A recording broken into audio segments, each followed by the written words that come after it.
So I was going to talk about inequality within academia. I was going to sort of focus on different issues like salary inversion, where some folks that are coming in into the profession will make more money than people that have been in it for a long time. I was also thinking about sort of gender issues, and ultimately, what I have thought about and where I'm going with this is something a little bit more deeper, something a little bit more important, I think, than all of these sort of structural things that go on. And this is that I don't feel good enough in the profession. I never feel like I am doing the right thing. I never feel that I am adequate. And no matter what I do and what I try to do and push towards, I always feel the same. I always feel completely inadequate. And I think this is really more of what the issue actually is behind these problems that we might experience, we might see in terms of inequality, is that it doesn't matter what you do, and it doesn't matter how much you actually are doing in this profession and any other profession, you're always going to feel inadequate inside, and you're always going to feel like you can't do something because that there are structural issues and there are things that go on, right? This is very real. Part of the reason why you don't see a lot of female full professors or people that are from underrepresented group full professors is because there is structural problems that exist. And, the key thing to all of this, I think, is how do you feel about yourself?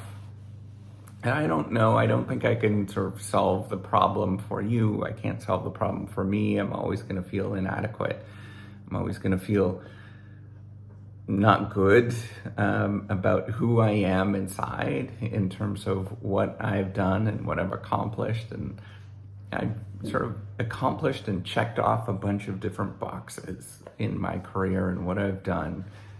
But I've come to realize that the sort of feeling of chasing to get to some place or chasing from where I was from or whatever, like that feeling of I need to be going someplace because I'm not good enough is really the root of what's actually going on.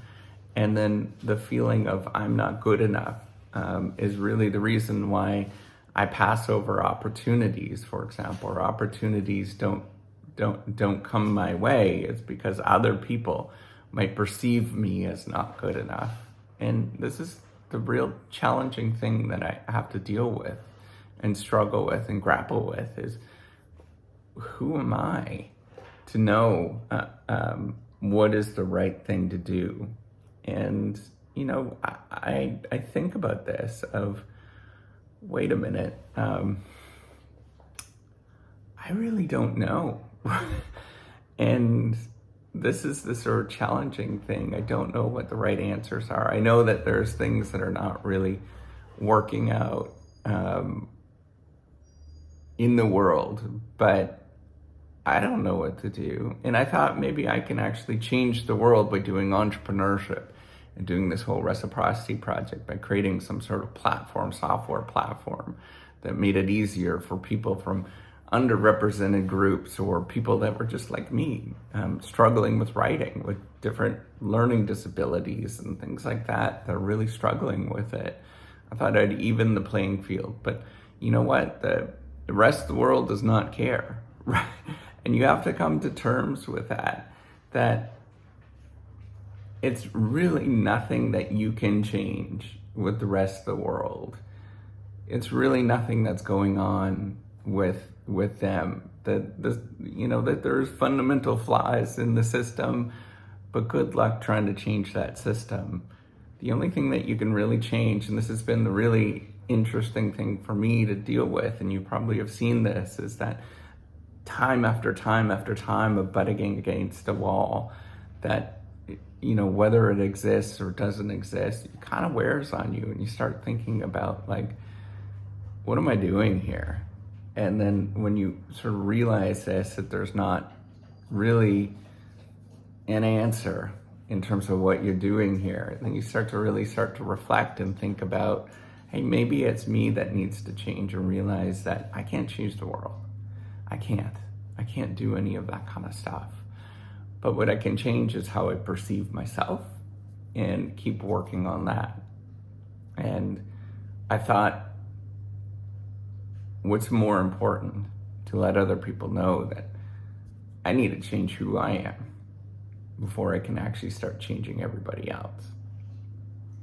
And I think that that is the key thing for me, is just being okay with who I am. And maybe I'll never ever be okay with who I am, but at least I'm working on it, which is a lot more than what other people do. All right, take care and have a wonderful day.